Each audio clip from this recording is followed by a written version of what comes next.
dear. I think we're all good. Hello, everyone. Happy Tuesday. Oh, I don't feel good. I've got the meat sweats. I think it's something to do with the pigs and blanket I just had. Oh man, I'm just gonna barrel through this. Yeah, just do it. Come on, just do it.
Ladies and gentlemen, welcome back to Alien Addict. This is the show where we discuss all things UFOs and aliens to the paranormal, now pursuit into the mysteries of the unexplained.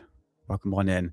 Happy Tuesday, everyone. We're barreling down to Christmas. Isn't it amazing how quick this year goes? I think I say that every time. It's just the amount of conversation I have with people, that the fact that every single year of your life, the older you get, the quicker time speeds up. And I think because we just keep doing the same things over and over again, work, eat, sleep, work, eat, sleep. Yeah, have a bit of fun, in between. But it just feels like time is speeding up. But again, it's Christmas soon, isn't it? So I hope everyone's got their Christmas presents ready. My meltdown is finally over, except for my missus this morning, who absolutely was going livid to the DPD people because they were screwing up. We have a tracker of where our place is, and the guy literally couldn't even find it twice. So third time lucky tomorrow, I'm going to be out there down the street trying to find it because yes, Christmas Eve tomorrow. So happy Tuesday, everyone. So the plan this week, I thought me and Hidden were going live, but that isn't the case. So tomorrow, my missus, she's a Twitch streamer, my missus, so she does her games. She said, look, I thought you were streaming. I'm going to be streaming. Do you want to stream if you want to? I was like, yeah, I could do actually. So tomorrow I'm going to focus on German flying saucers again. And then the Friday is Boxing Day. Yeah, it's Boxing Day on Friday. So I'm going to skip Friday and go live on a Saturday. Okay. So you're going to get me tomorrow and Saturday. But the Saturday show is going to be me and you. We're going to interact with chat. We're gonna have a really good time. We've got some really funny videos, got some Art Bell videos to show. So it'd be good, relaxed, sort of an overall view of 2025, as it is a batshit crazy year as it's been. It's been a very crazy year, isn't it? Very challenging year, I should say. But nevertheless, Merry Christmas, everyone. Merry Christmas. Let's get to it. Bob Lazar, how's it going, brother? Nice to see you. John P. Adventures, how's it going, brother? Alex Elliott, nice to see you. Nathan from the Quantum Show, welcome in, brother. Nice to see you. And we got Sheep Hop Up. How's it going? Wait for it. Hold on. Wait for it. Wait for it. Azuri boy. Thank you, Google Translate. I feel bad not mentioning your name properly. So Azuri boy, I think that's how you pronounce it. Welcome on in. I finally got your name right, I hope. And Cole Bell's cat. Nice to see everyone. And John Strokes. John, thank you for the shout out as well on X. It's much appreciated. And who are you? Who are you? Yes, Merry Christmas to you, Alien Addict. Yes. But nevertheless, let's get on with the show. So you're probably thinking, why is it part 4? Remember that semi-meltdown that I had? Why actually I was like, I'm just going to like put that one to the side and redo it again. So yeah, this is like attempt 2. Yes, drum roll. So yes, this would be a quite entertaining one actually, because I want to talk about something called the KGB files. I could do an episode on it. I think me and Hidden actually did I think we did a live show on it. I think might have done. Hey, Dead Pish Cheese Spread. Nice to see you. Welcome on in. And I got it correct. Azuri boy. Yes, I got it. I will remember that. I'll keep Google Translate up. So yeah, there's a few names that I bodge up. Like today is going to be mentioning some like Russian names due to the KGB. So yeah, it's immensely fascinating. Yeah, I did. So yeah, this is like a round 2. See how things go. But I think I'm getting the hang of it. It's kind of weird with reading because I'm quite self-conscious of myself slipping up these big words. I mean, just slipping up in general when it's in terms of like reading, but it just got to slow things down and don't act like a little bitch like I did last time. But nevertheless, but I tell you what, guys, I've had so much pigs and blanket today. I just popped into Sainsbury's before I got my rest of my Christmas shopping done. Mostly the food. Oh my god, I don't know. I cooked it right. I put it through the air fryer so it cooks a bit quicker. But nevertheless, just quickly, right? So I was in boot camp and Jane, she came forward and she hands me this. It looks like a pick and mix bag of sweets. I picked it out and I put it in my mouth. I was like, it smells like a wax melt, right? And it's got all these naughty words. Now, unfortunately for the people that are in America that don't like this word, but we use that word a lot. I'm just going to mention it once, and that's toss pot and thunder cunt. I like that one. That's my new favorite words. That is. Yeah, but nevertheless, let's get out of that. But I thought it was quite funny. But let's get to today's show, and let's kick off with the man himself. Oh my god, Heidi Musan. Let's put it a bit bigger. We're just gonna go. I know that some Americans don't like the word, John. They don't like it. But look, I'm from southwest of England. We are, as you can probably tell by my accent, I sound like a bit like a pirate or farmer. But we use that C word, which I'm only going to mention once, and that's it. We use that on a daily basis. Yes, a daily basis. In fact, I'm not going to have my tea. I'm actually going to have some water instead. I should really blame myself for eating shit for the whole day. It's Christmas, for Christ's sake. But yeah, just sort of capping off to the 17th Leeds International UFO Conference. This was on the Sunday. And it's obviously we mentioned about the Chupacabra before. So let's bring my notes up. So this is page 48 to 49. Right. So this was a presentation. Let's leave it there because we've got some rods and all that. There we are. I put a bit of shot of some rods in there. So this presentation by Mexican ufologist Heini Musan at the 17th Leeds International UFO Conference. So the main topic of discussion of this is the Chupacabra. Just got some little context right here for you, which is known as the goat sucker phenomena, linking to possible extraterrestrial activity. Now, the background of, sound a bit girly then, background of the Chupacabra, trying to make it a bit entertaining and not boring when I'm reading. So yes, it actually originated in Puerto Rico and Florida and spread to Mexico in 1996. Responsible for killing thousands of farm animals like sheep, chicken, and goats in the remote areas, draining their blood and piercing holes, occasionally in the neck and the chest area, leaving no blood at the scenes.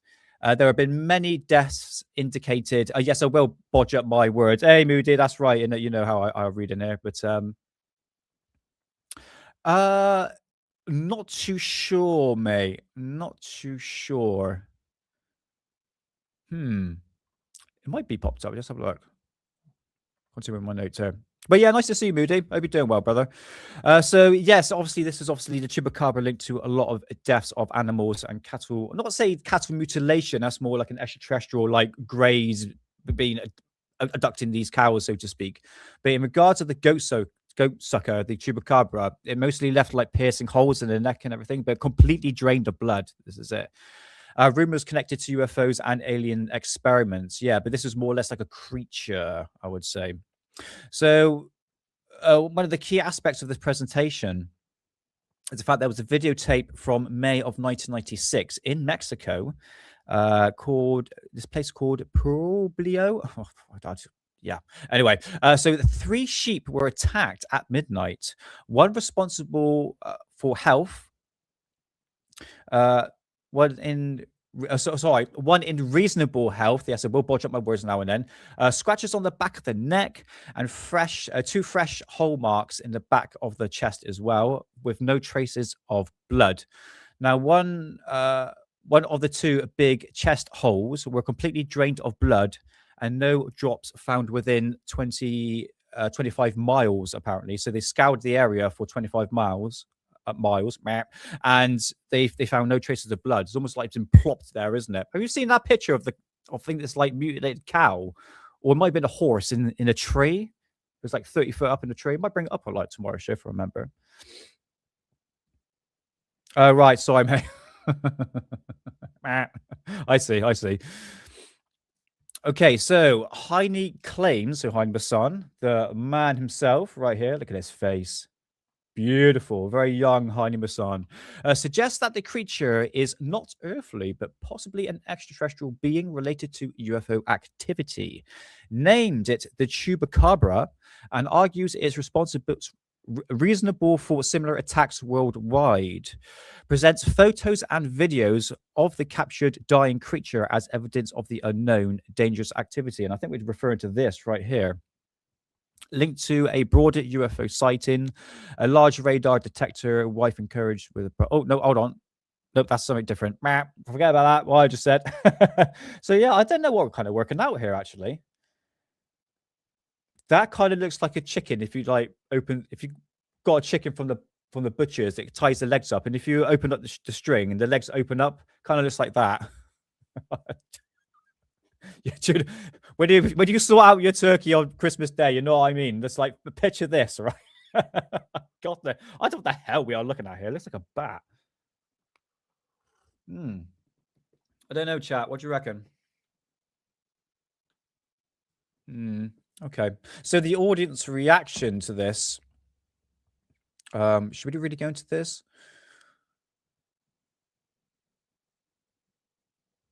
I tell you, let's get to the photographs. Yeah, this is what I don't quite understand here. So the photos in the article right here, a blurry image of the alleged captured creature, dead or dying, strange, illuminated body. I won't say it's illuminated, so to speak, but aerial blurry aerial blurry shots, possible UFOs or creature in flight. I don't know what this bloody thing is. It's like, you would have thought I mean, bear in mind, this is the 90s. Yeah, vampire bat. Yeah, that's what I'm sort of going with here, actually, looking at it. It kind of looks like bat, doesn't it? The turkey sucker. It just looks like chicken wings, doesn't it? Now I'm getting hungry, even though I feel sick.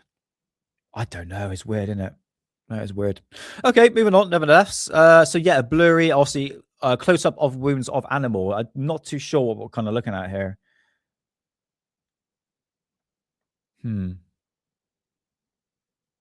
So yeah, but basically, the chupacabra is a legend of the 1990s.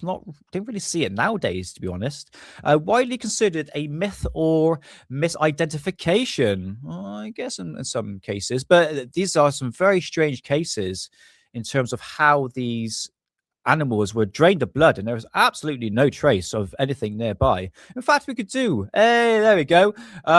We could do a show on Chupacabra if we wanted to. How's it going, Mr. Hidden Underbelly? In 1972, a crack commando unit was sent to prison by the military court for crimes that he did not commit. The man promptly escaped from the maximum security stockade to the Los Angeles Underground. Am I missing something here? I hope you're doing well, man. Yeah. Is that something to do with the Chupacabra? Anyway, I've lost track now, but I hope you're doing well, Ridden. I hope you're doing well, man.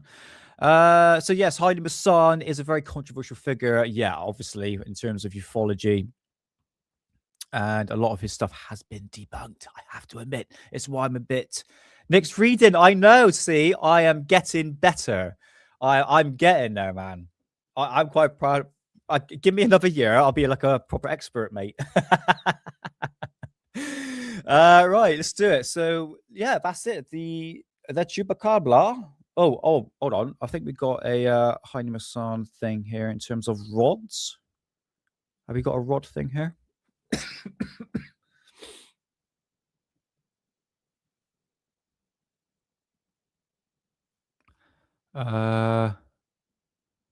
Okay. Well, I see rods and there's no mention of rods. Okay, never mind. We'll just continue. 50 to 51. Let's skip over here.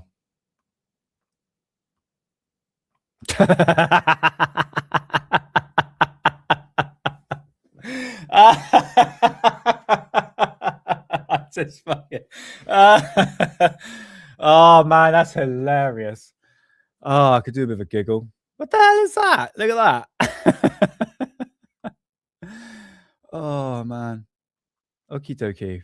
Right, let's finish off the 17th Leeds International UFO Conference. Hey, Corbell's Cats, nice to see you. Did I say hello to you earlier? Well, I've done. But hope you're doing well, man. Hope you're doing well. Yes, I have a look what you're saying here. So, ongoing the Haile Masson presentation at this UFO conference.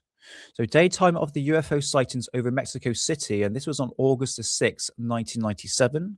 Anonymous UFO tape received by Haile Masson in September of 1997 shows a large metallic disc-shaped rotating and maneuvering in the broad daylight over a high-rise building in Los Angeles. Oh, hold on a minute. I think I know that specific sighting. The object emerges slowly behind the building, hovering, then disappearing. Okay, probably not then. Okay, might have been this. I just can't take that seriously. I don't know.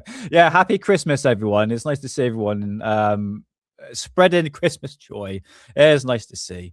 So, Haile Masson's actions. So he does identify filming the location and interviewed multiple witnesses, key eyewitnesses, who confirmed seeing the object.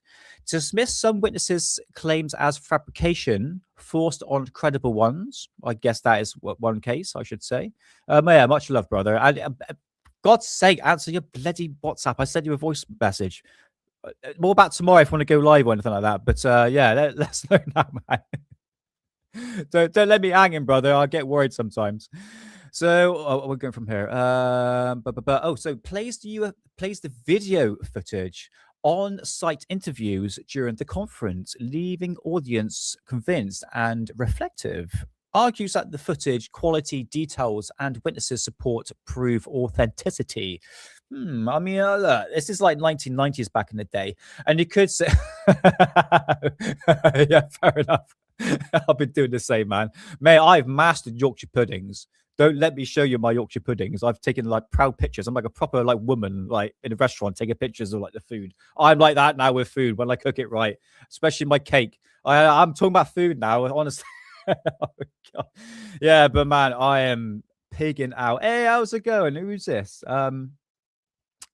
Emerther aliens. I'm just gonna call you aliens. Greetings, nice to see you, Skinny Bob. How's it going? How's it going? And happy Tuesday and Merry Christmas, man. Merry Christmas. So just continue on for this. We've got another footage here somewhere. Okay, I'll just leave that there for the moment. Just finishing off this. So the second case, the photo on September the 15th and 16th, 1994, shown in Mexico, allegedly an extraterrestrial creature, strange being with no neck. I'm guessing this bloody thing here. I don't know what this thing is. So yes, this strange being has no neck, odd feet, and eyes. Now, Heine claims that is a real and unexplained, describes it as proof of a non-human life. I don't know what to say, man. You got to be 420 to sort of work that one out. You know what I mean?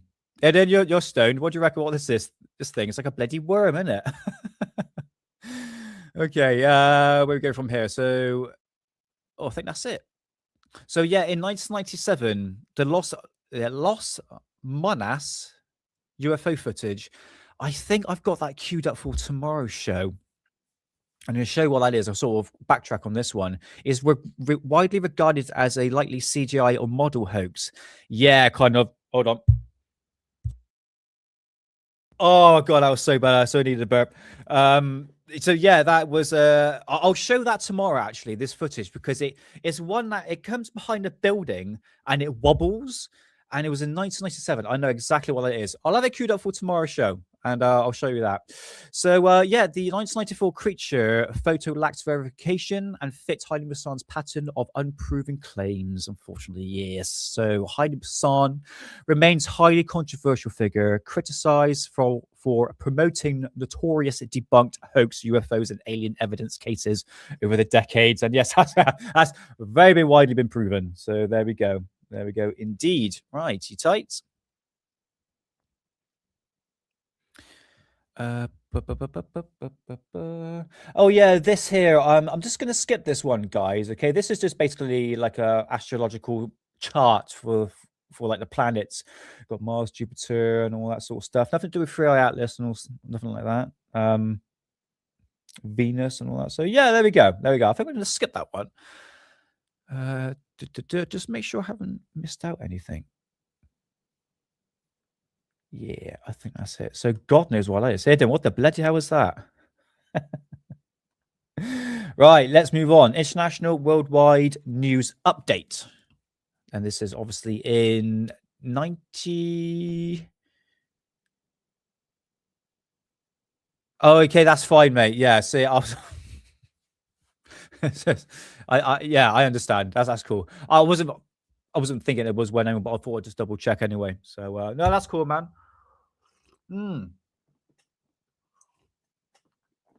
I can't see that mixing together.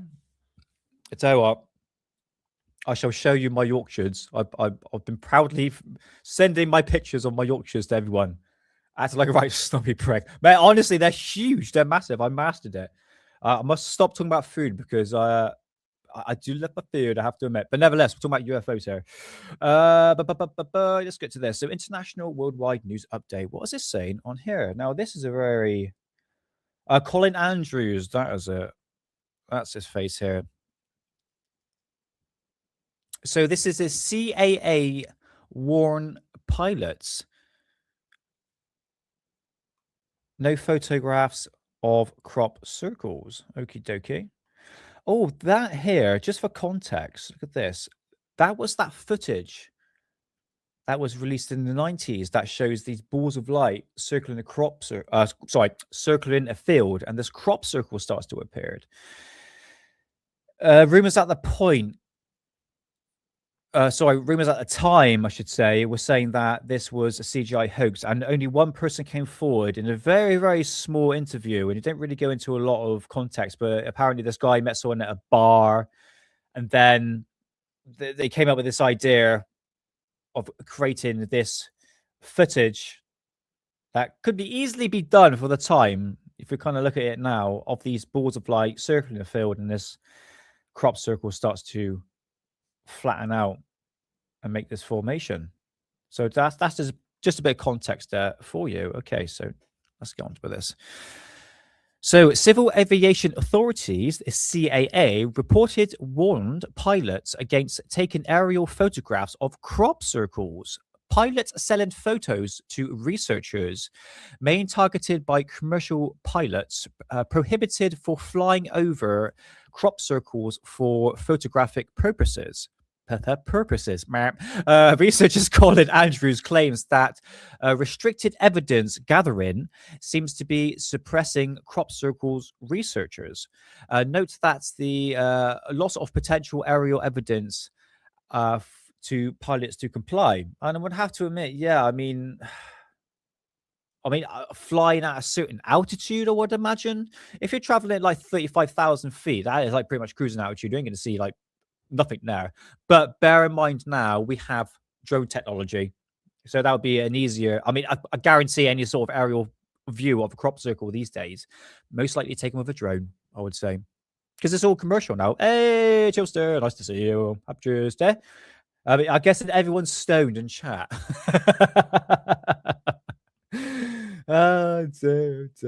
Right, let's just continue with this. Let's have a little look. Let's have a look.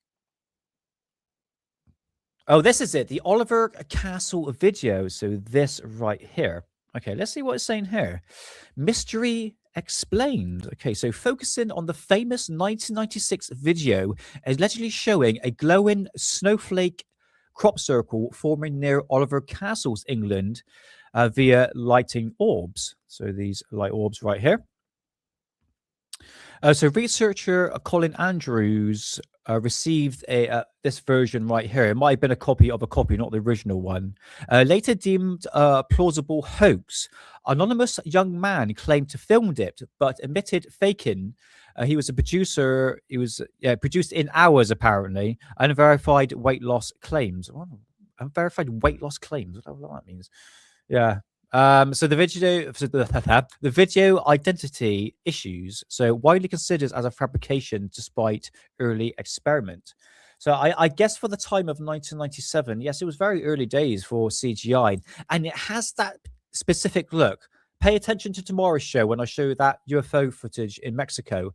And I'll bring this up as well and sort of compare the two together. In fact, I can just bring up like a load of like UFO photos and video footage, specific UFO footage from the 1990s. Around this, this is 1998. Okay, so 1997, 1998. We'll do a little comparison. But yeah, that's that video footage right there. Very interesting. Okay, moving on to this article right here. 19th century UFO activity recorded. Okay, so this was a letter to a Scientific America, I believe that's a newspaper, isn't it? On December the 18th of 1886 from the US colonel in Venezuela. Is that Venezuela? Yeah, that's right, Venezuela. On December the 18th, 1886. There's another issue or another article written on October the 24th of 1886 during a thunderstorm. A family of 9 in a hut awakened by a loud rumbling and dazzling lights illuminating the interior. Bright objects causing illness, swelling, skin lacerations, blisters, trees near where with oh, hold on, I spelled that wrong. Trees were blistered and destroyed. So yes, there were physical effects seen at this, allegedly this UFO crash. Well, this is 1886, so it's kind of hard to tell, could be like a ball of lightning or something like that. But the fact that there was illnesses of swelling, skin lacerations and blisters and destroying of trees kind of sounds like the Pentuck incident. But obviously Kaz's hair, the main witness of the Pentuck incident in 2016, her hair went white. But in terms of swelling and skin lacerations and blisters, I'm not too sure. So that is just one article on that one there. Okay, moving on. So yeah, a workers' attorney appeals to Supreme Court in Area 51 case. So a little look what this is all about. Can anybody still get to that area? I don't think you can now. I think that bit's blocked off. But nevertheless, let's have a little look to see what this says. Okay, sorry for people I'm not focusing on chat. I will do. I've got half an hour to go. Fantastic. Okie dokie. So let's have a little look to see what this says. So attorney appeals to Supreme Court in Area 51 case. So attorney Jonathan Turley, at George Washington University, represents Area 51 worker suing over toxic waste exposure in the open pit burning in the 1980s. So the worker died and others with illnesses from hazardous materials. Now, the government actually hid information via the state security privilege and presidential exception. Oh, hold on. Exception. Did I say that right? So appeal filed in July of 1998 to overturn the Ninth Circuit ruling seeking disclosure and justice. So the high security at Groom Lake at Area 51, little impact on workers despite the 351 federal warnings ignored. Do apologize for my terrible reading skills there. Yeah, this was a court case that happened. I remember hearing about this court case. I think there was another one in like the mid 2000s as well in regards of this.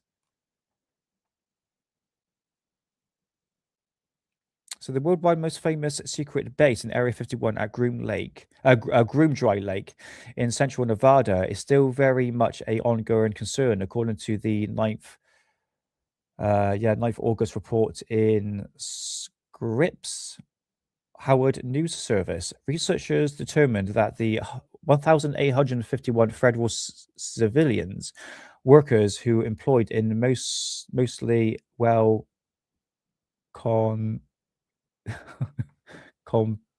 paste fucking jobs off. I'm getting nervous now. I'm not going to read that. Sorry, no, move on. God damn it. I was doing so well. All right, okay, let's move on to page of equals or. All right, okay. Oh, is that something that you read here? Read that article, Nick. Read. I know. I'm just moving on.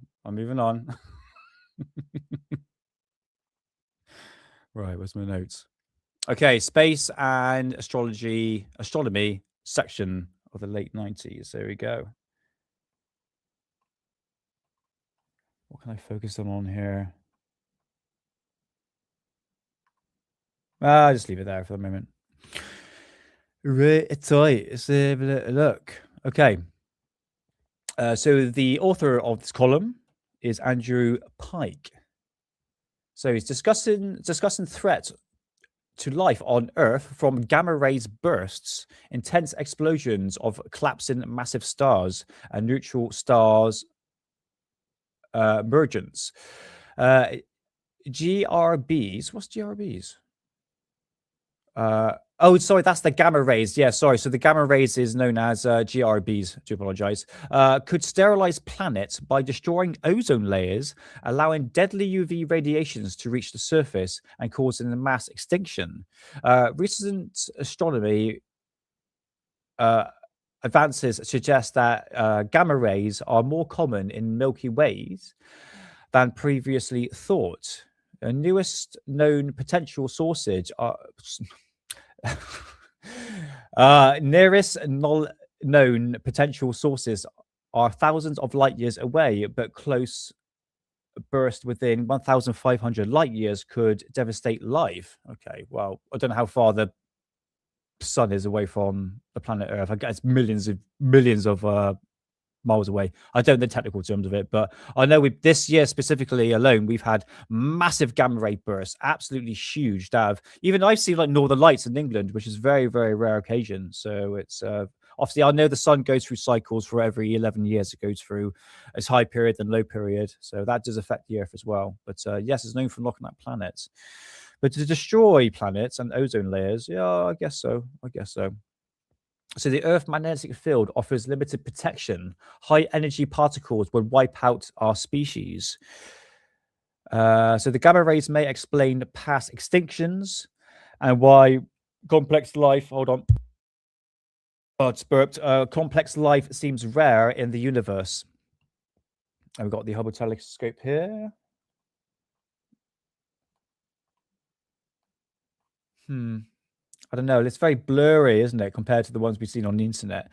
So the Hubble telescope. So the Hubble Space Telescope images distinct galaxies, clusters of the MS10540321.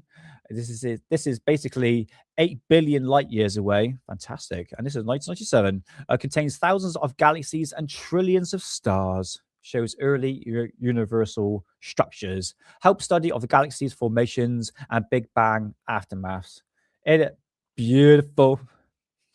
I don't know what the fuck we're looking at. I guess those are galaxies, yeah.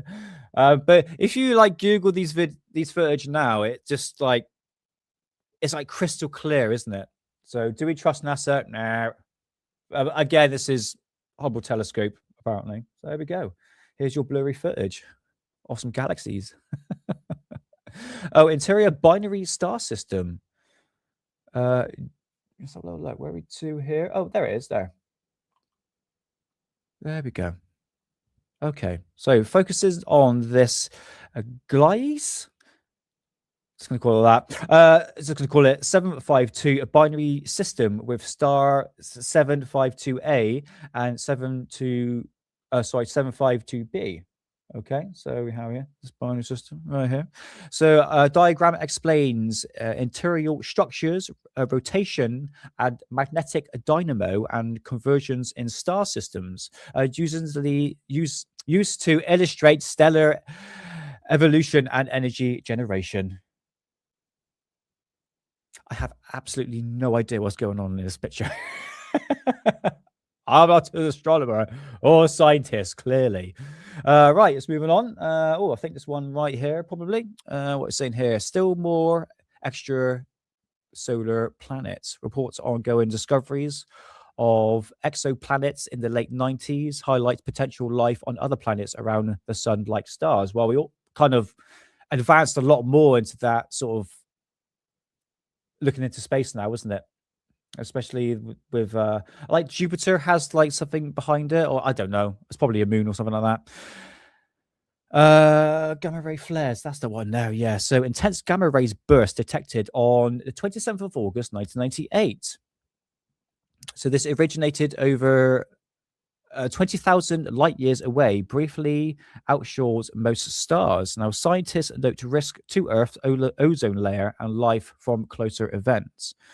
Okay, so I mean, we're still complaining still to this day, you know, with the amount of satellites you see in the sky, and you have these massive bursts of radiation from the sun. I mean, like to say, causing massive like solar flares to show up in England, and especially like throughout America.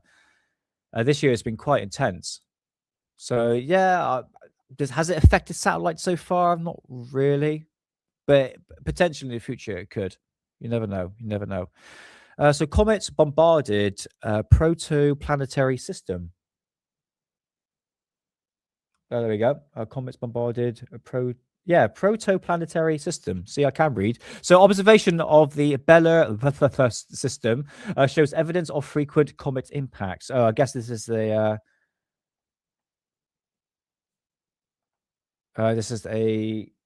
hold on, what is it to show the name of it?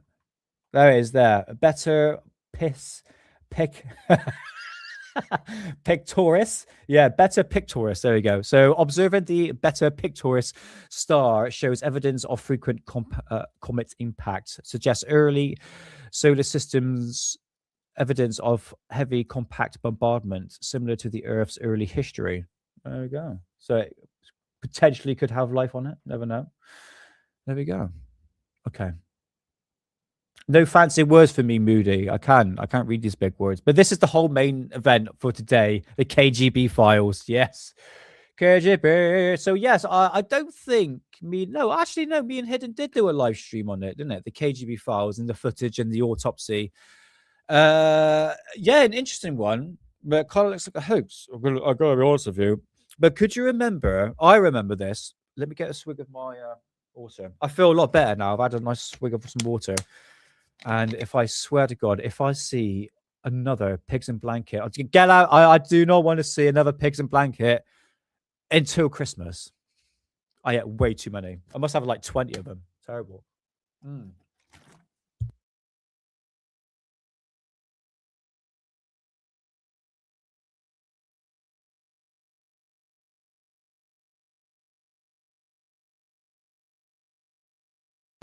There we go. KGB. Can choke them. So, if anybody remembers, there was a UFO crash in Russia. Sorry, and there was aliens on board. Led to an autopsy, and apparently these scientists were actually killed afterwards. Sounds like a big story to me. Gonna be honest, made up story, but nevertheless, there was an actual documentary that was brought out. I'm trying to put on a good picture. I'll just leave it there for you guys. By Roger Moore. I tell you what, I remember this very clearly. So yeah, must have been 1998. Channel 5, which was brought onto the British TV's systems in 1997. I had the small square, like 10-inch TV with a tape player in it, which is where I used to plug my PlayStation 1 and all that. And I could only pick up Channel 5 on that specific TV. Nowhere else in the house would be able to do it. I used to have that aerial where you used to like maneuver it around the house and all that. I had all that. It was amazing. And I can remember it was me and my dad. This documentary came out only on Channel 5, and it was called The Secret KGB Files. The Secret KGB UFO Files. And it was a documentary that came out in 1998, and it was by Roger Moore. And I remember this. I can remember this so clearly. Me and my dad sat on my bed watching this on this tiny little screen, like 10-inch screen, trying to pick up the signal, trying to watch this documentary. So yeah, that would have been in 1998. Good old times. So yeah, this was aired on September the 13th of 1998 on TNT Network. So yeah, it would have worked its way into British programming at that time. So presents secret KGB documents and footage allegedly pursuing on a Russian black market for $10,000. Okay, I don't know what that is in Russian money, but $10,000 cause public stir due to the sensational claims of Soviet UFO cover-ups. So the key claims in 1969, a UFO crash in, hold on, I've got the Google thing right here. Wait for it.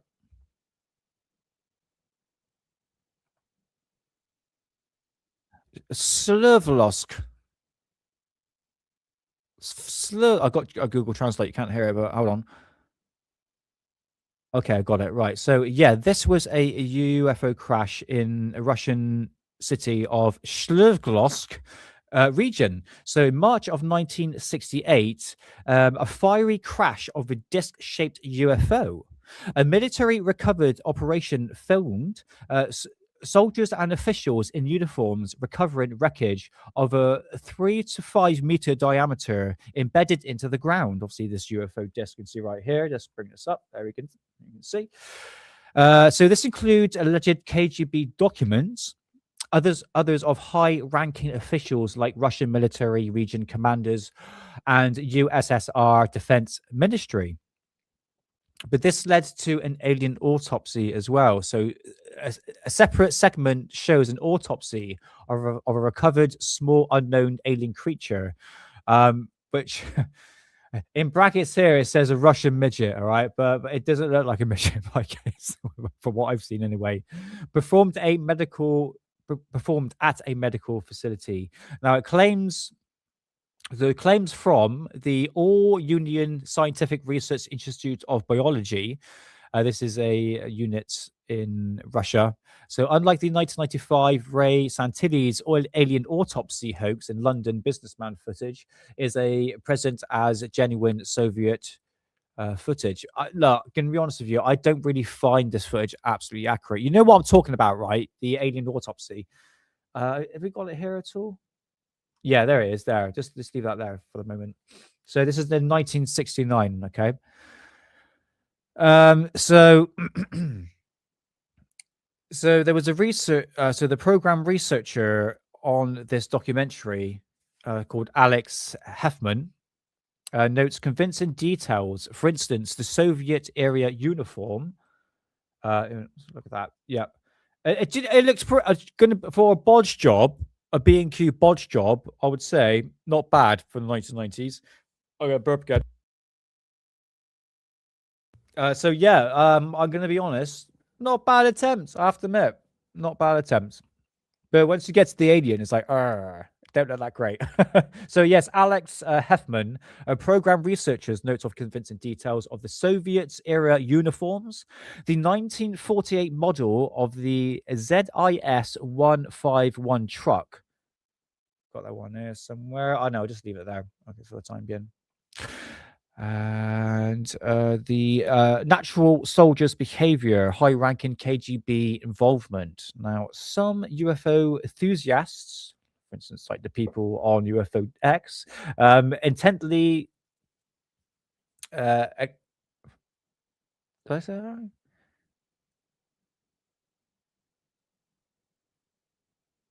right? Some UFOs intently excited but disappointed by the low quality. Okay, so yeah, again, it's a bit like UFO Twitter, isn't it? They get excited, but it's like, why is it blurry? Why is it crap? Why can't we see anything due to the image quality? Independent evaluations are mixed. So the footage includes unrelated US and Soviet stock, but focusing on the smerged KGB materials. So I'm guessing it's smerged materials is this. But what I didn't understand, and I think I brought this up on the live show with Hidden, that the fact that if you look at this UFO, it's like it's embedded so perfectly in the ground. Do you know what I mean? It must have come down on an angle like that. But again, if you look like I'm comparing a UFO to a bloody plane here. A plane would just like disintegrate on impact. But I don't know what a bloody extraterrestrial craft would look like when it was crashed on the ground, especially down that level. But nevertheless, A for effort. The Soviets, A for the effort. Okay, so moving on from that. So the context on this. So the documentary is a central footage of the 1968 KGB crash and recovery and the autopsy, widely regarded as a hoax. So there we go for that one. Are we on page 2? Oh, no. Okay. Yep. So let's go back to this page here. 58 to 59. Brilliant. Okay. So skeptical analysis of the 1998 TNT documentary called The Secret KGB UFO Files, hosted by, is it Sir Roger Moore? Yes, it says Roger Moore here. I'm pretty sure it's Sir Roger Moore. So the key claims of this documentary. So, did I read this already? Hold on. Oh yeah, this is okay. Just to backtrack a little bit. So yes, this was alleged UFO crash from 1969 in a place called Svolk region of Russia. Military recovery of a disc showing the craft and this small alien body. The footage shows the soldiers removing the debris in a snowy forest, as you can see right here.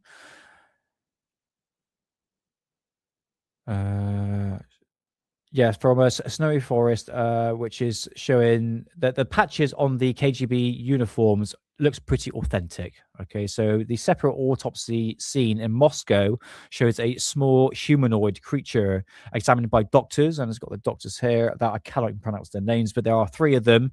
Now, all 3 allegedly all died after the autopsy. Documents names high-ranking officials and institutions.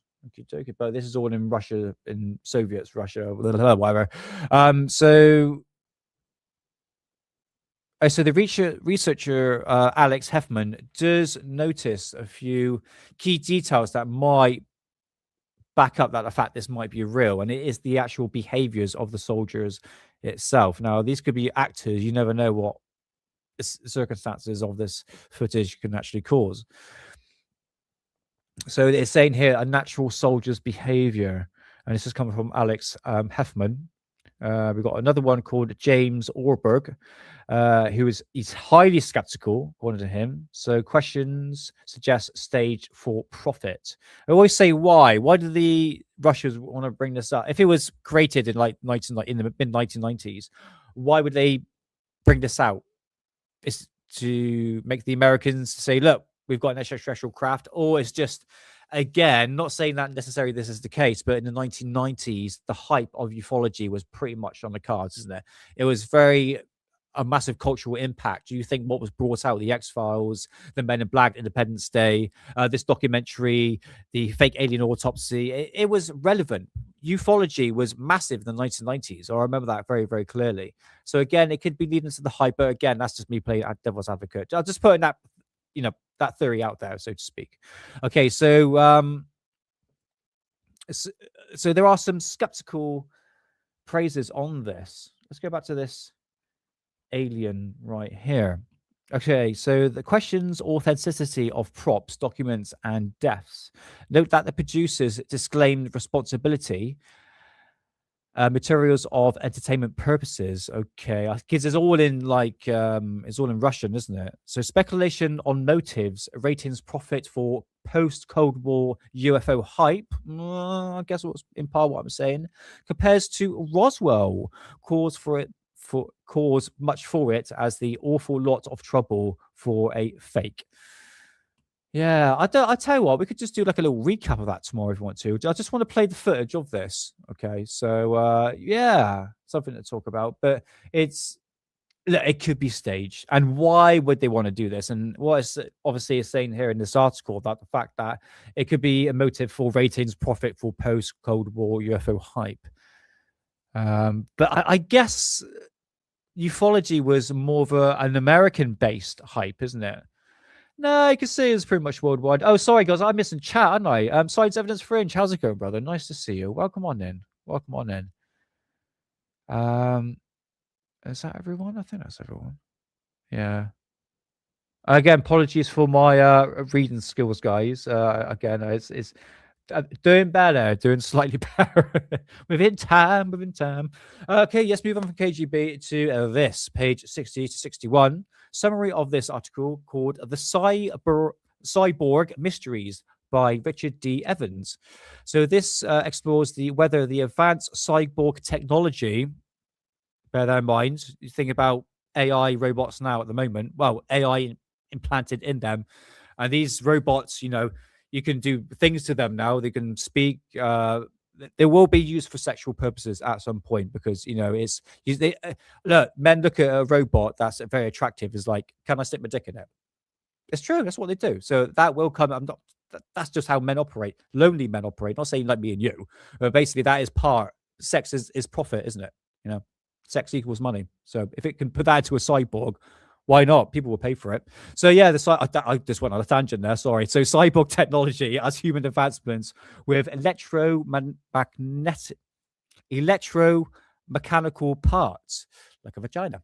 This is more developed than public knowledge, and linking to this to the UFO phenomena and US military space programs. I don't know in terms of like the military have these sort of cyborgs. I know that's the day the Earth stood still, isn't it? Yeah, I think that is the day the Earth stood still. Huh. If I'm right, this shows what they thought aliens actually looked like back in the 1940s or 50s, if I remember rightly. Like that. Like a robot, and not your typical alien grey. Do you know what I mean, man? You know what I mean? Hey, Nathan, how's it going? Did I say hello to you earlier? I can't remember. Yeah, Maria from the silent film. Yeah, absolutely. So yeah, that just goes to show what ufology was a bit like back in the day, isn't it? Well, what depictions of aliens, I should say. So right, moving on from this. Okay, done that. I can go. So personal encounters of the early October of 1998. Sorry, 1988. So the author Evans, which is, you got a picture of him anywhere? Nope. That's not him. So author Evans travels northern of London to visit a pub and meeting with unusual men about 6 foot tall.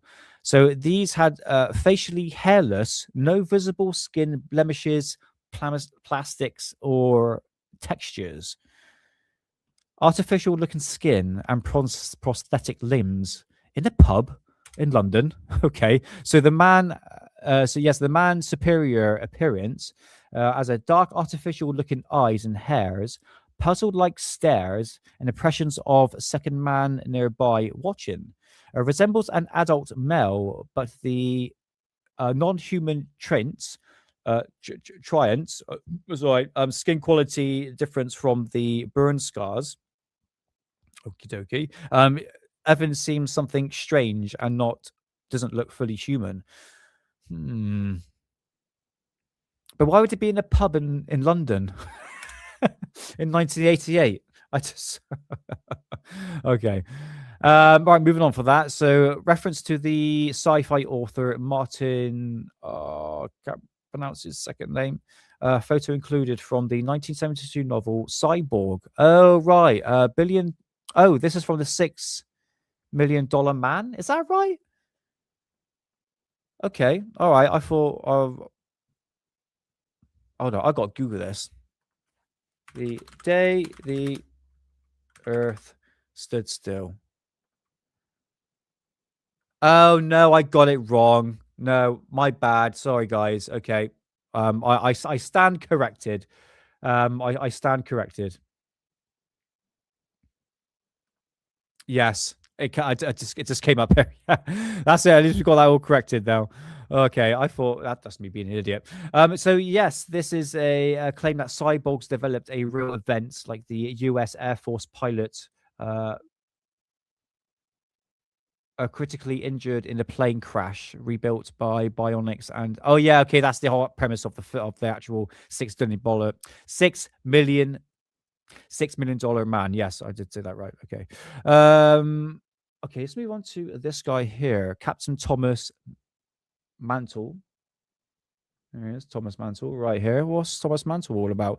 So in 1948, a UFO incident by USAF pilot Captain Thomas F. Mantle died crashing a UFO.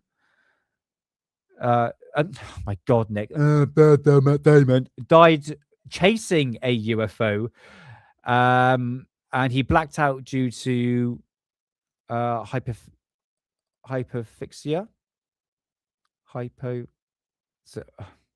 Well, you know when you lose your consciousness when you're doing too much G-forces? That I can't pronounce the word. So the article speculates that Mantle crashes died. Oh my God, no, I'm screwing up my words now. This is what I mean. It gets to an hour in and I'm screwing it up. Article speculates that Mantle's crash tied to early cyborg experiments or UFO reverse engineering. Okay. That made absolutely no sense. Do apologize. So yes, the article speculates that Mantle's crash ties to early cyborg experiments and UFO reverse engineering. I don't even see that's actually even possible whatsoever. I don't know. Okay. Could always do a follow-up on that. Okay, broad claims. Let's have a look.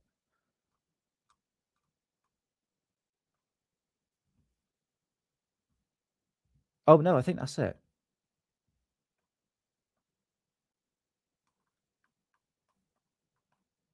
Okay. Yeah. All right. Let's move on because we can up to an hour now. Okay, page 62 to 63. So summary of the cyborg mystery. That photograph, yeah, I remember that one. That's a fascinating photograph taken by police officer Jeff Greensaw on 17th of October 1973. I got that in the book somewhere. I'll look at it a minute. Okie dokie. Right, let's finish off this. So continuation of the cyborg speculation, discussing possible secret government military programs creating advanced cyborg human machine hybrids for space travel, extreme environmental or military purposes. Links to stealth aircraft projects, the British aerospace Halo and US Aurora projects suggest unusual aircraft sightings tries to test the cyborg pilots. Okay, well, I guess now it will just be AI built in, so we can get the idea of cyborgs. Yeah, you can use them as like a super soldier, so to speak. You know, in terms of like taking bullets or taking the pounding. But in terms of what's actually built into these aircraft, especially these advanced aircraft right now, I reckon AI is dominated that because it can actually think for itself. So again, that's like built into the actual aircraft itself. Again, it's just speculation, but I wouldn't surprise if the military had an advanced version of AI. So speculation of extraterrestrials or reverse engineering UFO tech, providing intelligence and robotic devices to explore hostile planets.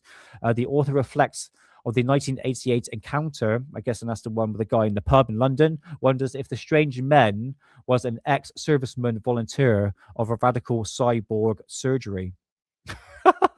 Quotes Martin Plether, I can't pronounce his second name, hints that a real world inspiration of cyborgs. We were stunning ourselves. We knew we were. Well, I screwed that up. I'm just going to move on from that. Who cares? So moving on to. I think. Oh, hold on. Okay. Where are we to here? So featuring case. Where is that to? I just want to show where the case is.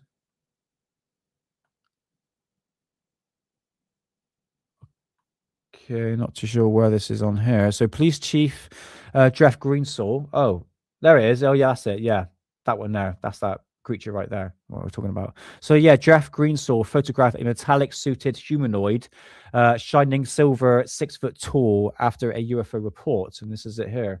In fact, do you know what? I'd quite like to do like a follow up of some of these sightings here. I just want to talk about it because I've got a lot of these in some books here. So the entity moves like a robot, runs superhumanly fast when approached. Now, the photo shows a figure reflecting suit.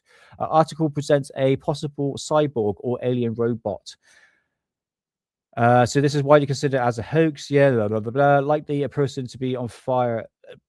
Likely to be a person in a fire suit or a tinfoil costume. Greensaw lost his job and had ridicule after the event itself.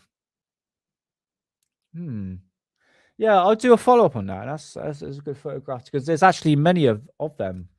Hold on. No, do it tomorrow. I get excited when I'm like, I got to learn the book. I got to show you. Okay, moving on. So other matters in here. In 1981, in Shropshire, it's got the word "sure" in it. In England, a woman encounters a similar robotic entity, and where's that to here? Oh, it's just mentioned in the article right there. Okay. So yeah, cyborgs in tinfoil suits. Interesting. Do a little follow-up on this photograph. Yeah, it's quite interesting. So this is, if people want to research this, the Jeff Greensaw photo, the alien photo of 17th of October, 1973. There we go for that one. So let's move on. We're coming up to just over an hour now. Is this we near the end? Yeah, okay, we just carry on.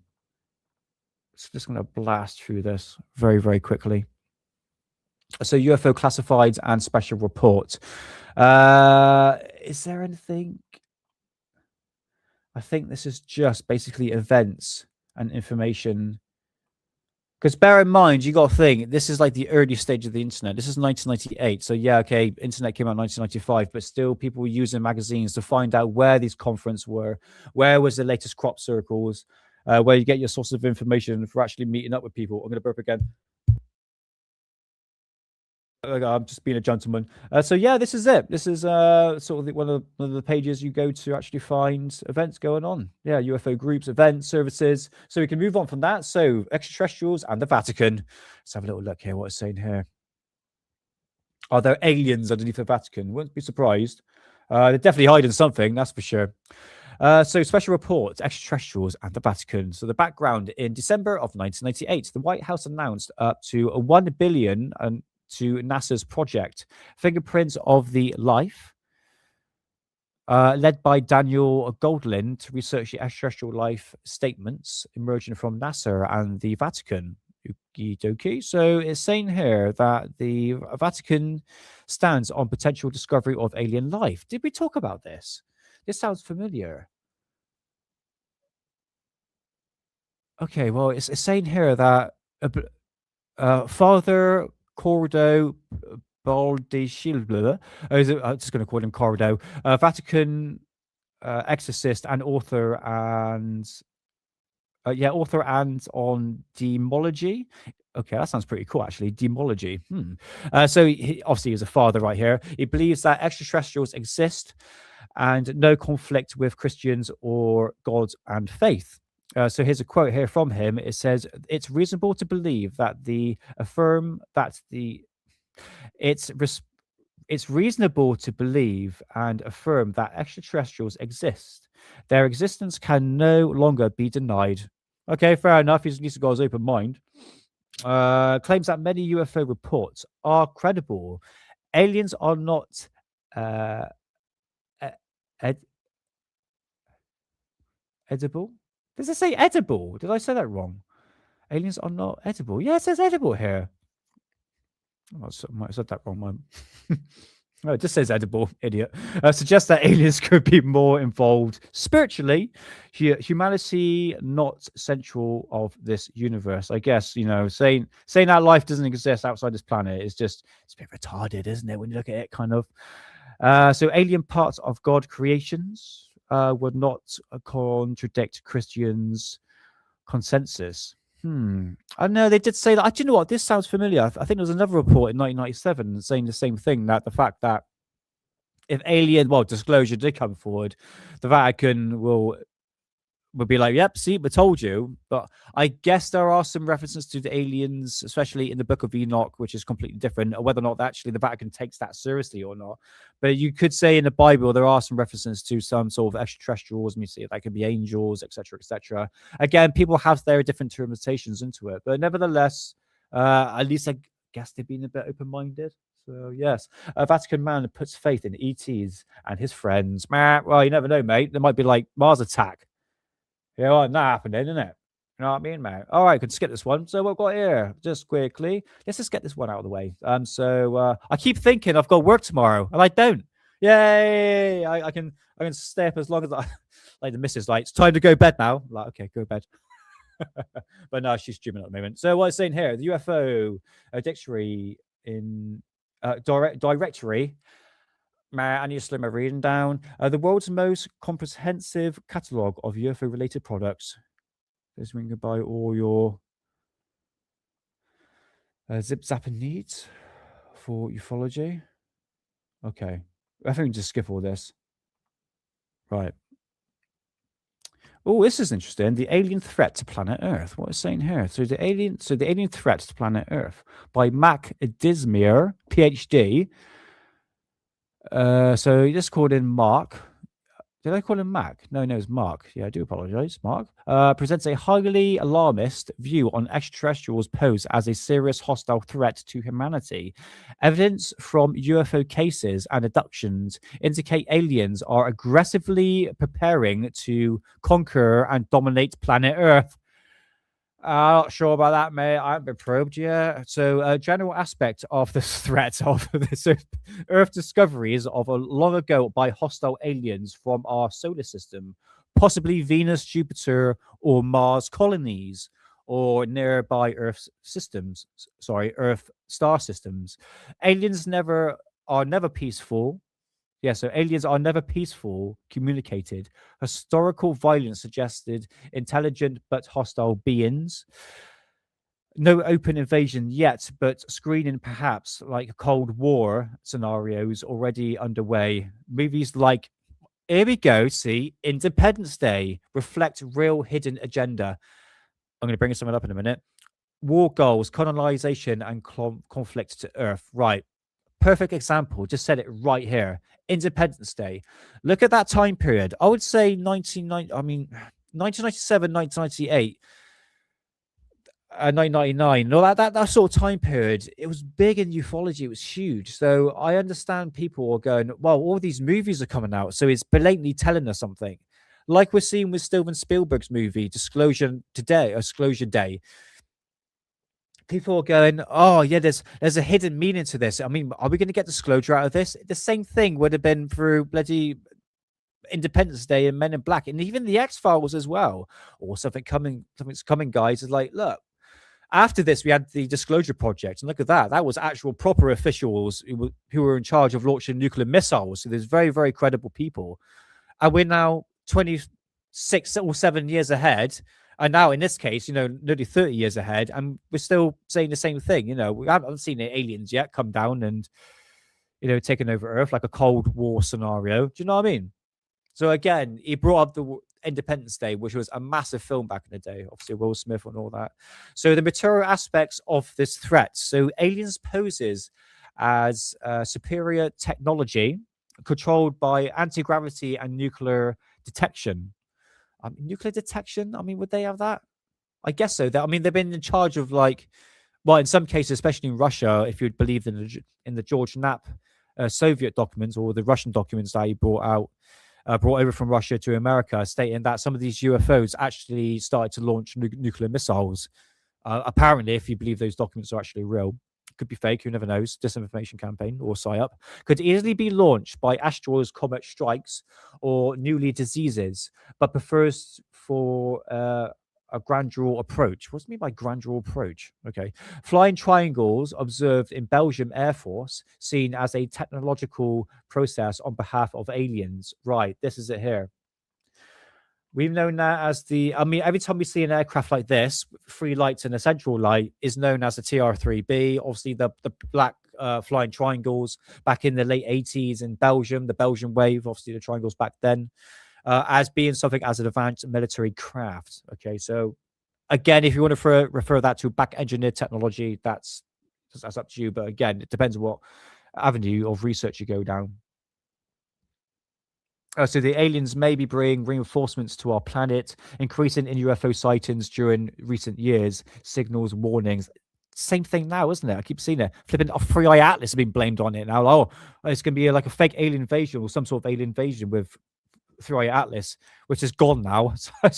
So apart from the direct battle from aliens, could secretly serve human entities or use space security services. Jesus Christ. This guy's got active imagination, whoever put this out. Honestly, guys, man, it's like nothing's happened. This is in 1998, and we're now we're going to be 2026 soon. So you know how far we've gone, and nothing's happened. You know, so so in terms of evidence, right?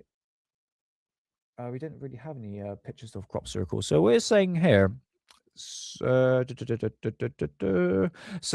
majority of evidence like crop circles, animal mutilation, and human abductions, and I'll put that as human mutilations as well, as preparation for a biological warfare. I don't know, man. This guy's got an active imagination. Who wrote this? Yeah, Mac. There he is. Mac, mate. You just smoke a joint, chill out, brother. Stop watching too many movies on UFOs. No offense. Okay, so 2 humans into domestic animal servants. Domesticated animal servants. Yeah, that's what it's saying here. Brazil. Okay.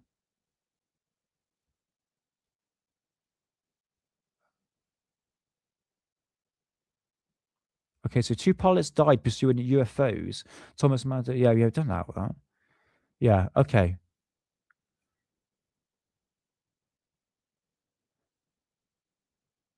Yeah. Okay, so the overall aspect on this, the alien threat to planet Earth, is basically saying that humanity is under threat because this guy saw Independence Day and he's using basically at the time period, and I'll have to admit, crop circles, mutilations, and abductions were pretty much on the what would you call it? The pop culture of the mid to late 90s. So again, has everything that this guy said has come true in the last God knows how many years, 28 years or something like that? No, not really. But we still see black triangles. We still see that. But in terms of like what it's saying here, oh, where is it to? Oh, so yeah, here it's saying that it can these aliens could potentially launch asteroids and comet strikes and newly diseases. Oh, even Mars Attack. Yeah, Mars, that's another one, isn't it? Mars Attack back in the 1990s. Yeah. So you can see the pop culture behind it, guys. Arrival 996. Oh, do you know, I don't think I've seen it. I know they got the new one out. That came out a couple of years ago. Demonology. Yeah, I literally says edible air demons. They said that. It literally said that. Don't judge Grok. Right, let's move on. I'll just get this out of the way. Let's get this out of the way. So page 70 to 71. Blah, blah, blah, blah, blah, blah, blah, blah. Oh no, it's a continuation from the previous page. Obviously the alien threat to planet Earth. So a continue alarmist. Yeah, I like that word, alarmist. Aliens pose as an imminent manufactured threat, materials and physiological biologicals. Humanity must urgently prepare defenses rather than waiting for an open attack. This guy needs to chill out, man. This guy needs to smoke a joint, buddy. You need a 420. It's Christmas, for Christ's sake. Intelligence and espionage. Aliens' knowledge of humans likely kept secret, like a hostile foreign power. Ufologists might be primed for targets for extraterrestrial espionage. Oh, like me? Oh, bring it, baby. Official services, government, military, industrial, and media could be infiltrated, making human variability a weakness. Does that make sense? Whatever. This guy's crazy, man. All right, let's have a little look here. What we've got. There it is. That is the day the Earth stood still. Looks nothing like the thing, that cyborg thing that I showed earlier. Oh, we've got Betty Hill picture here of the constellation star chart. Got Carl Sagan. That is beautiful face. What we've got here. And George Adamski. Okie dokie. Let's have a little look. Just have a quick go through this.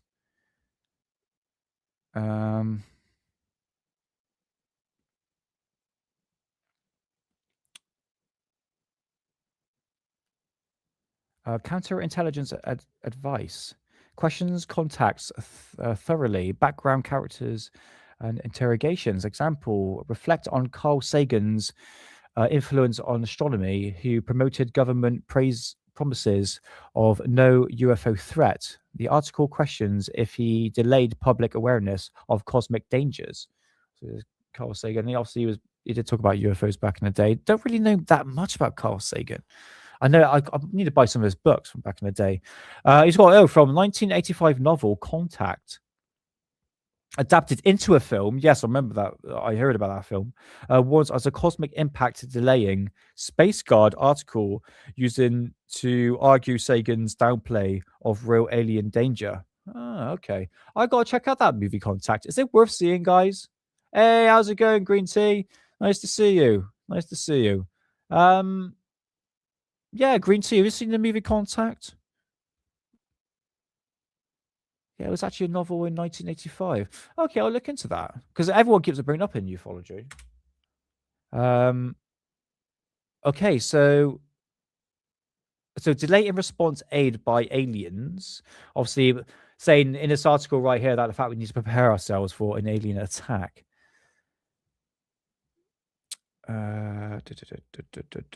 So the need of new weapons, security, and space programs, so Earth and Moon bases, legislations to protect space.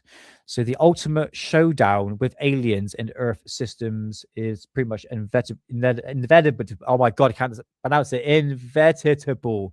So it's going to happen soon, guys. Do not expect peaceful first contact. Aliens unlikely to communicate normally or telepathically. I'm guessing it's be like flipping Mars attack, isn't it? Do you know what I mean? It's going to be absolutely, it's going to be an absolute shit show, mate. So Betty Hill, there she goes here. So obviously she was adopted in 1961. Article interprets marketing as possible aliens. Nope, I read that completely wrong. That's a different article right there. So yeah, this is basically Betty and Barney Hill. So obviously the abduction threat, which was being brought up a lot in this article right here. And yeah, Carl Sagan. We've got George Adamski. Where is George Adamski? Where are you two?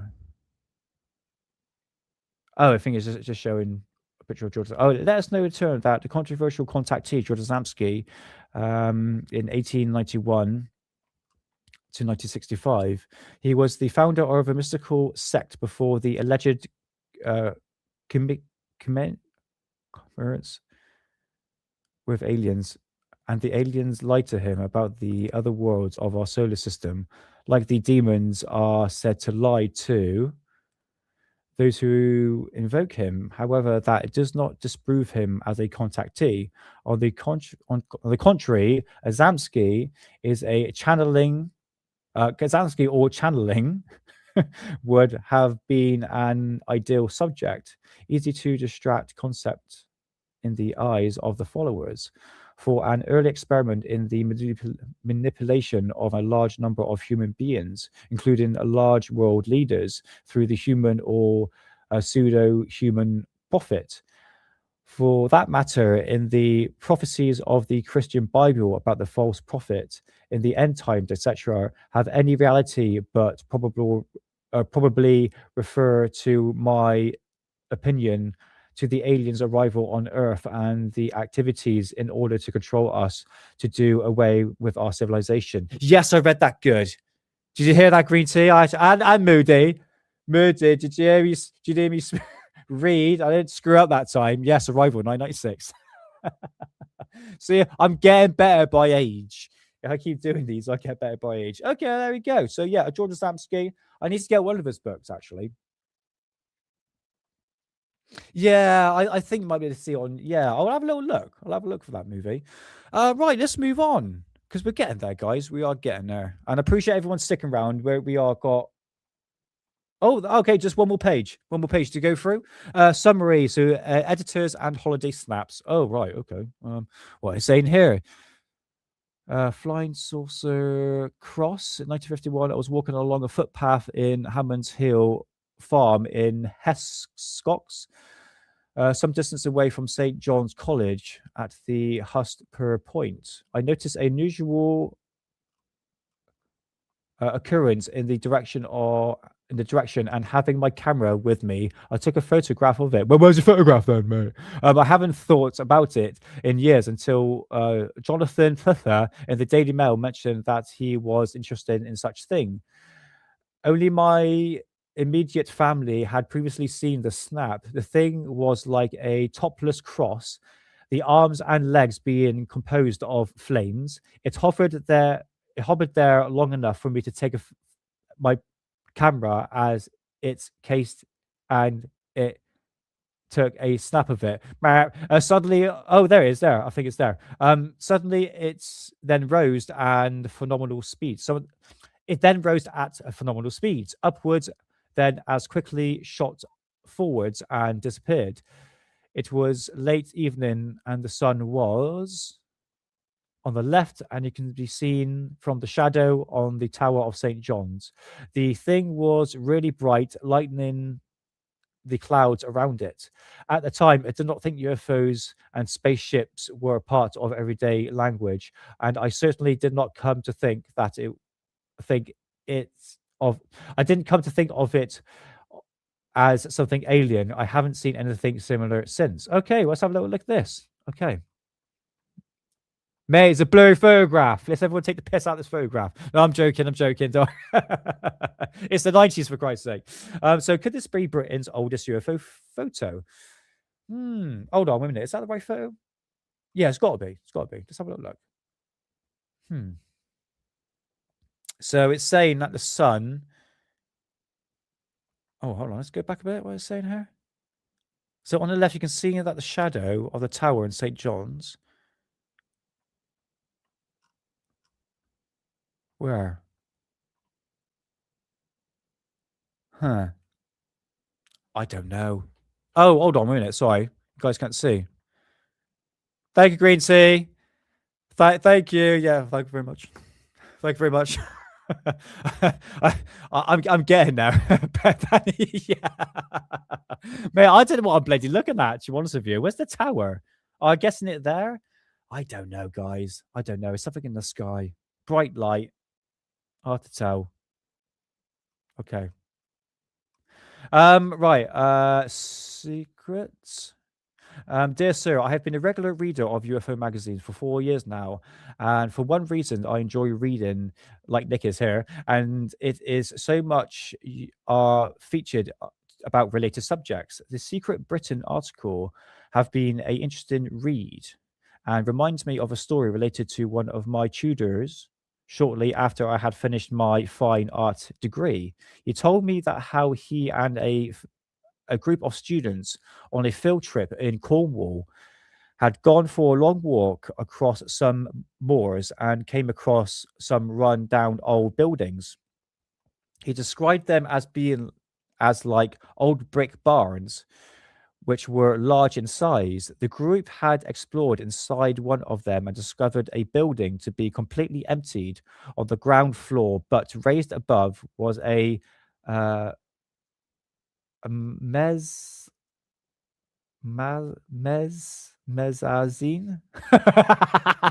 Moody, help me with that word. What's that word says?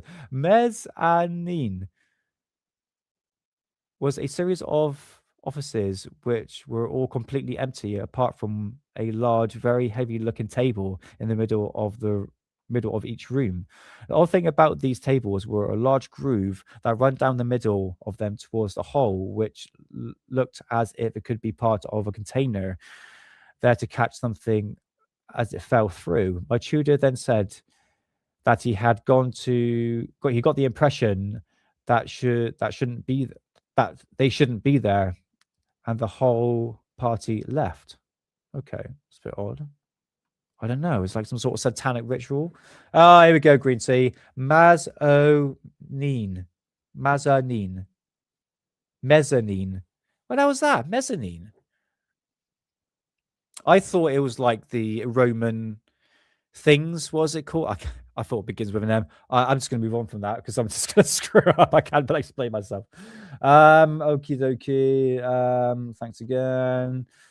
BBC documentary thought helped. Screw the BBC. Watch out, there's a hoax about. Oh, that sounds interesting. Other piece of history emerges.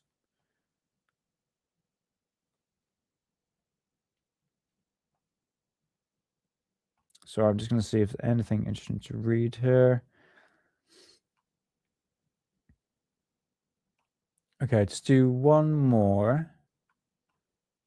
Personal reflections. Let's do this one. One more. Oh, no, we got some photographs here. So, dear sir, I'm just someone who thoroughly enjoys reading UFO magazines, like this guy right here, and all the theories put forward by your own contributions. Anyone with open mind must accept that extraterrestrials and UFOs exist. Yes, I am open-minded as well.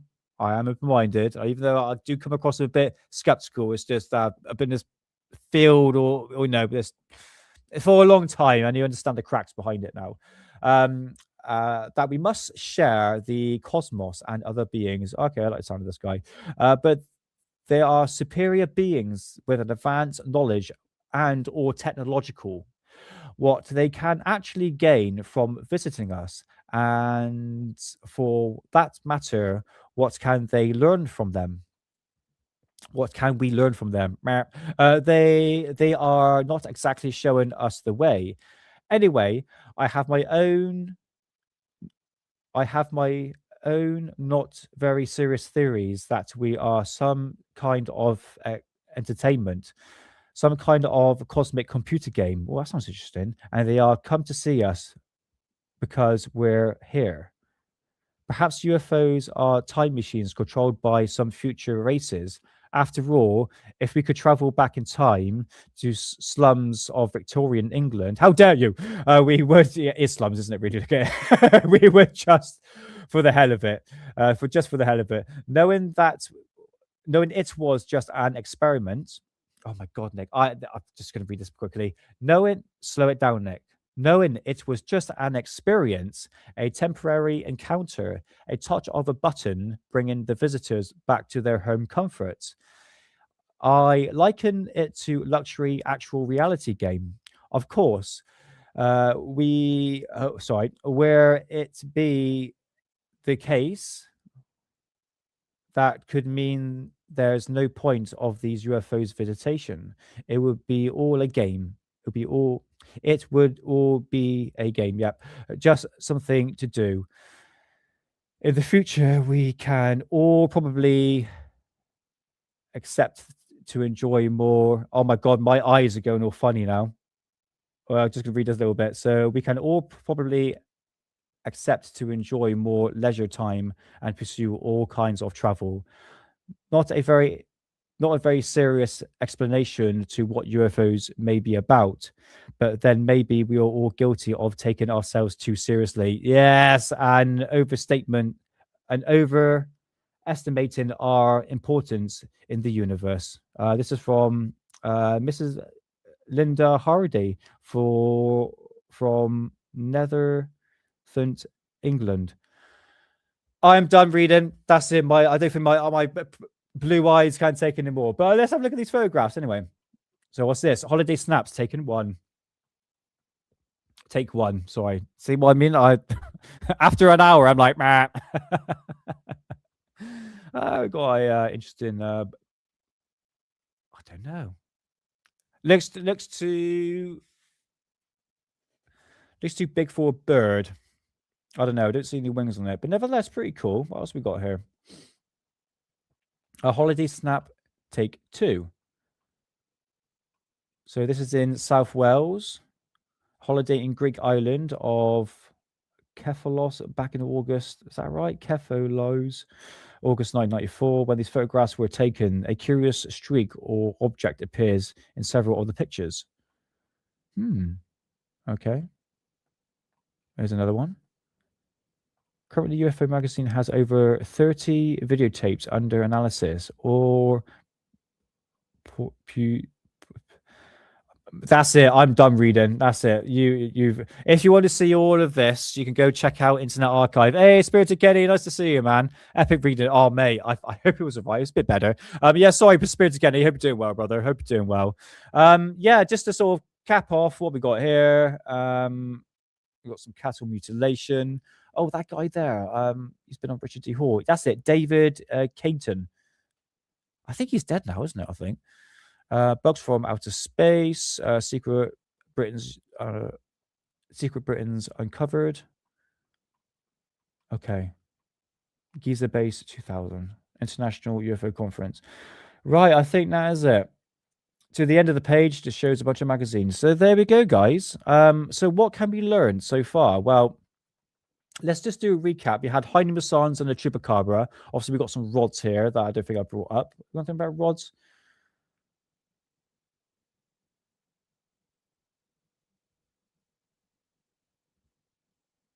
Yeah, here it goes. Another anomaly presented by Heine Massan concerns that rods, more strange creatures which surfaced during UFO activity filmed in New Mexico in 1994. I thought that was 2000s. I'm pretty sure that was 2000s. To do with rods. After analysis, oh no, because this is 1998. So yeah, I stand corrected. It was 1994 then. Fair enough. That's me not knowing my ufology. But again, I've got a videotape here from the year 2000 that shows rods. But again, this is 1998. So after analyzing the images frame by frame, the rods were at first judged to be a small insect. But on the 30th of June 1998, whilst attending the conference in Denver, Colorado, Musan saw a videotape taken in Mexico, filmed by a crew from the Discovery Channel. They were not there to record rods or UFOs, but the team of parachutists descending into a very large cage, some 40 meters deep. Frame-by-frame analysis which revealed invisible flying serpents, anonymous creatures that have been found in a similar footage of the Europe, Mexican, Canada, and United States and other countries. As the lights dimmed in the audiotromatum,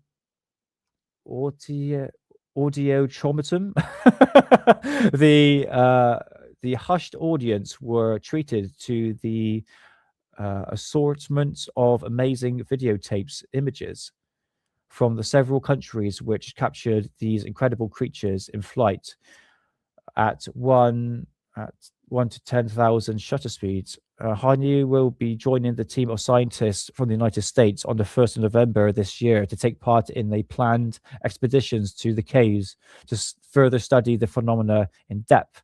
Video said Hanyu Masan is allowing us to see so much more, not just UFOs, but different creatures. The chupacabra is living here with us.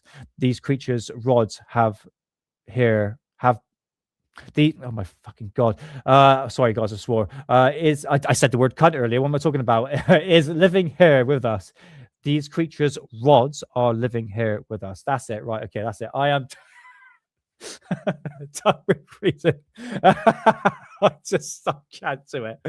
I can't do it. I think this is it, guys. But yeah, we had rods, chupacabra. We had this strange being here, which is quite interesting. Thing with no neck. We had the crop circles and the video footage, which you're going to bring up tomorrow. We had the the Area 51 case where the guy had toxic chemicals and illness surrounding this fire pit that was near Area 51 of burning of chemicals. Gasmic rays, I was going to say, what's it called? Gamma rays hitting planet Earth and destroying the ozone layer. We had the KGB files of 1998, went through that. Cyborgs being implemented in military technology. We'll follow up this photograph tomorrow as well.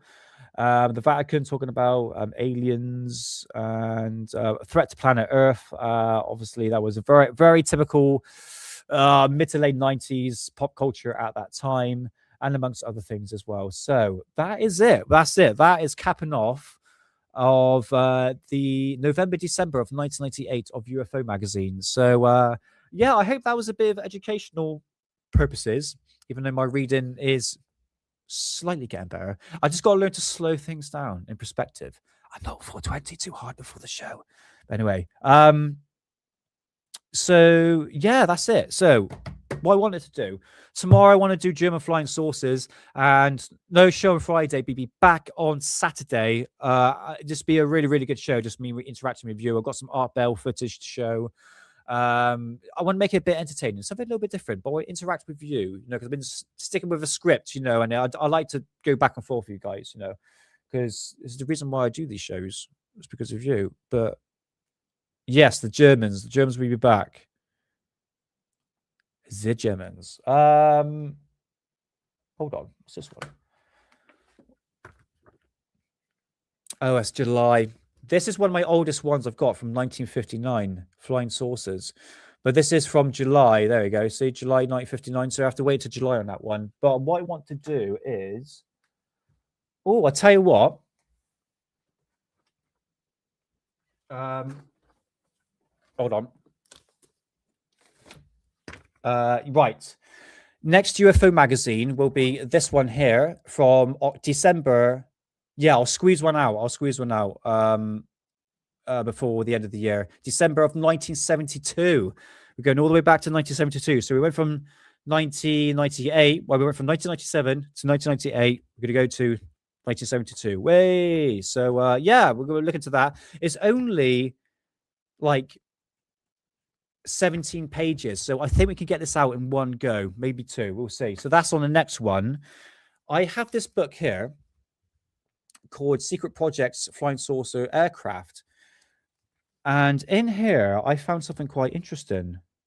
And it's all to do about laser propulsion. Hold on.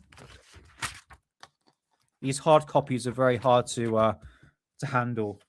But I'm going to show you something. Where are we to? So I don't know if you can remember, like aerogel and the laser, some sort of frequency propulsion or laser propulsion. Well, believe it or not, you got it in this book. I don't know if you can see it. There were experiments done by NASA. I'll go through it probably tomorrow or Friday show. It's called beam power. Okay. And he's actually using lasers to actually propel aircraft. And there were experiments actually done. Now, that looks like flipping flying saucers, doesn't it? Or it's not flying saucers, some sort of extraterrestrial craft in the sky. And I think it's worth going through because there are tests being done. So, again, we're here on Alien Alex. I like to show publications, books, which requires me to read, but I'm doing better within time. But I thought that was quite interesting to actually go into because it's one aspect that people are not really looking into. In fact, one person might be looking into it, but I can't mention his name.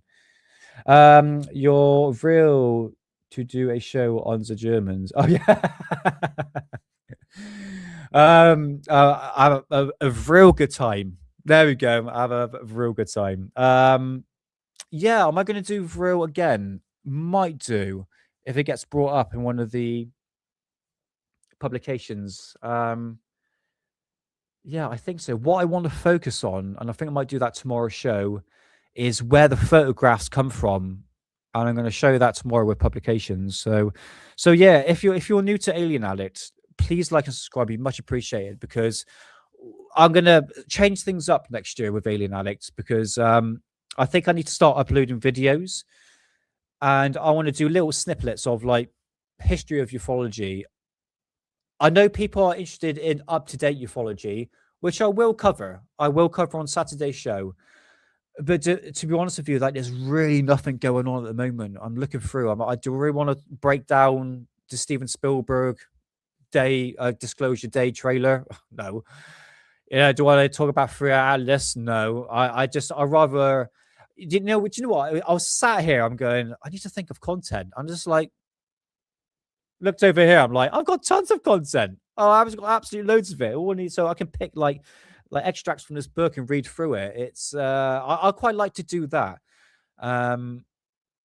Sort of moving forward with Alien Addicts, the history of ufology, but I will talk about up-to-date ufology. Of course I will. But I'm not going to dedicate like a whole episode watching the video. I will just briefly talk about and give my opinions, but primarily I like to focus on the history of ufology, the whole aspect, the whole shebang. But we're really going back to publications, which is my passion, really. So I kind of stay away. Yeah, we do internet research here, but I like books. I like reading. I like showing you magazines, and I mean the whole aspect of Tuesday's shows, why I review these magazines, because it's to put my point across, that the fact that ufology just repeats itself. We're just going through a cycle. And as we go through these magazines, you're going to see a very similar pattern. Okay. Disclosure's happening soon. The truth is coming out soon. It keeps getting mentioned over and over again. But again, we can just something we can learn from it. You know, we can learn from ufology, especially the history of ufology. Like I said, it just repeats itself. I'm not necessarily saying that's a bad thing, but it's just to prove my point, you know. And I think these magazines at the moment, I've done 7 parts of it. You can kind of see where my point has started to come true, isn't it, when you look at it? But there's some cases that don't get brought up. For instance, Chupacabra, you know, even like the face peelers from Peru don't get brought up anymore, you know. But nevertheless, it's part of ufology. It's part of the mythos, and it's there for, you could say, entertainment. But in terms of livestock being dead, I don't think, you know, that's not entertainment. That's like a very serious matter, a very strange one, I would say. But in fact, what I can do, the next show I do with Hidden, we could do like the Chupacabra and all these mystical creatures, like the goat sucker, obviously Chupacabra, and sort of cattle mutilations. I think that's something aspect that doesn't get brought up a lot of, because we've got to deal with gory content in terms of like showing pictures of cow mutilations. Yeah, but it's part of ufology, isn't it? So tomorrow, yes, German flying saucers probably go around about 8:30, 9 o'clock. We'll see, and we'll be touching upon. I'll tell you what, fantastic book. Get this book. Hold on.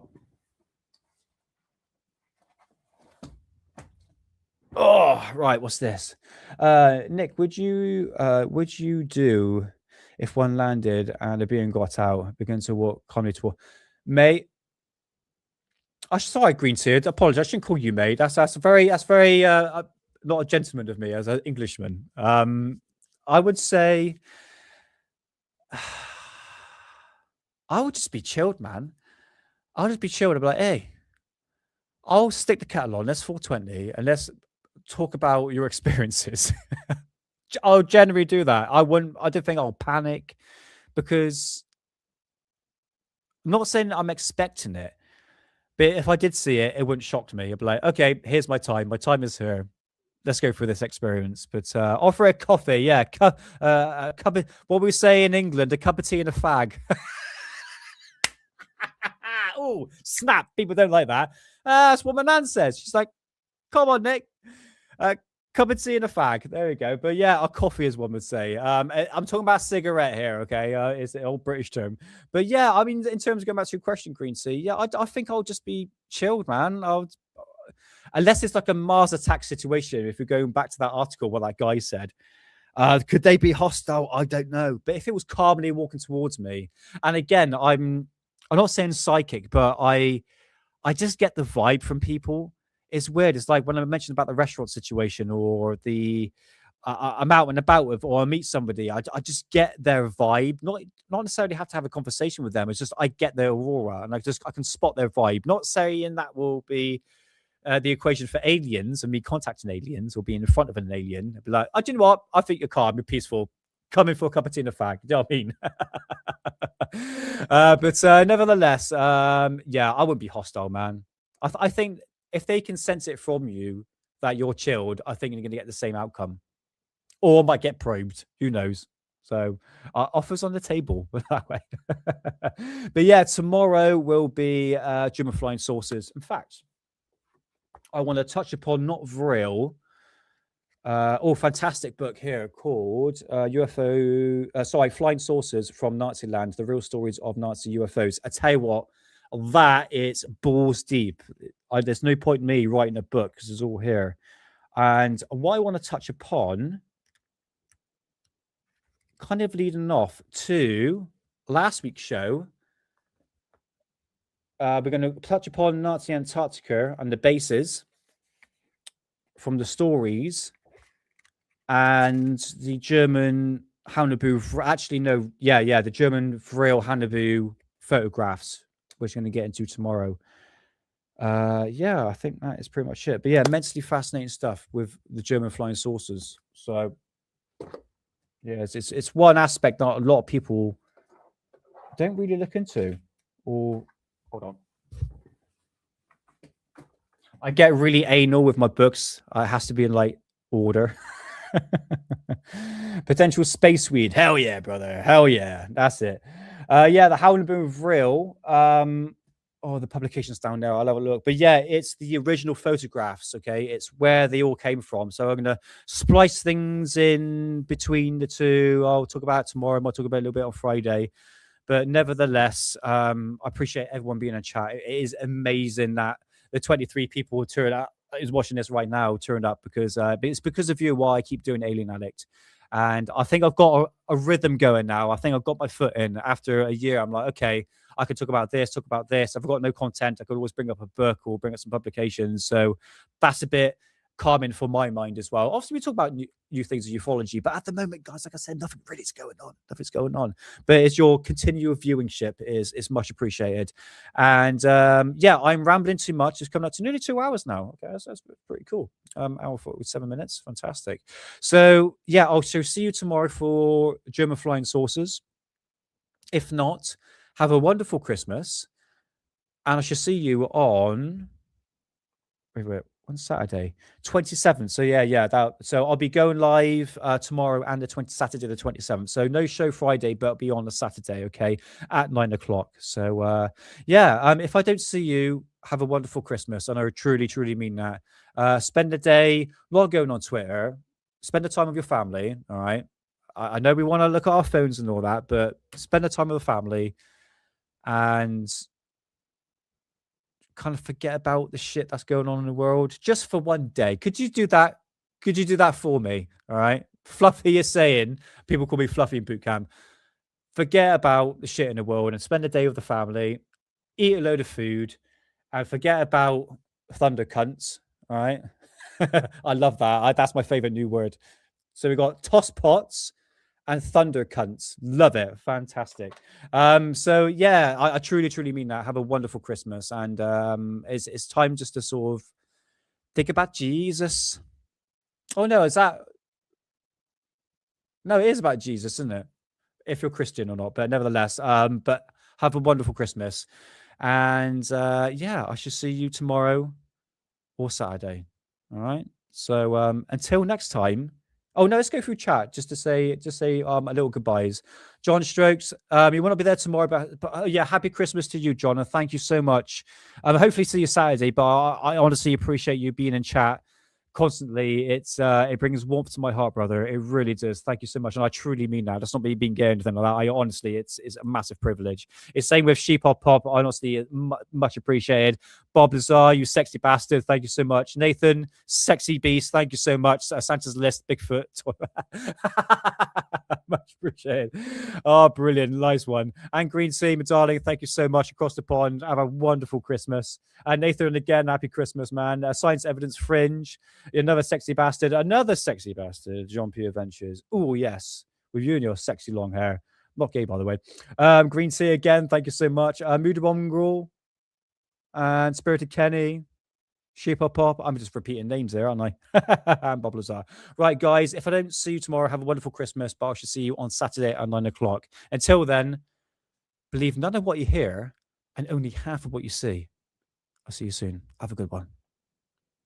Intro.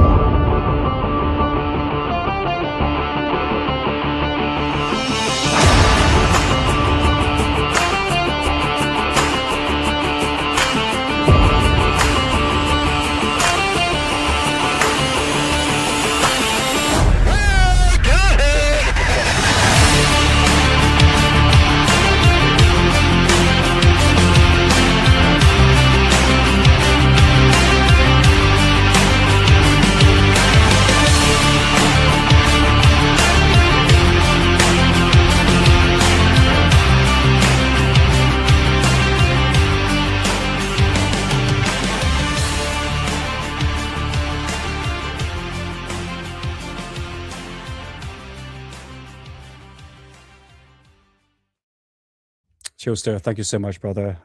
Appreciate you being in chat. But yes, I would say, according to John's emoji right here, don't eat too much pigs in blanket because we get the shits, mate. You know what I mean? Have a wonderful Christmas, guys. If I don't see you tomorrow, have a wonderful Christmas. But I'll see you on Saturday.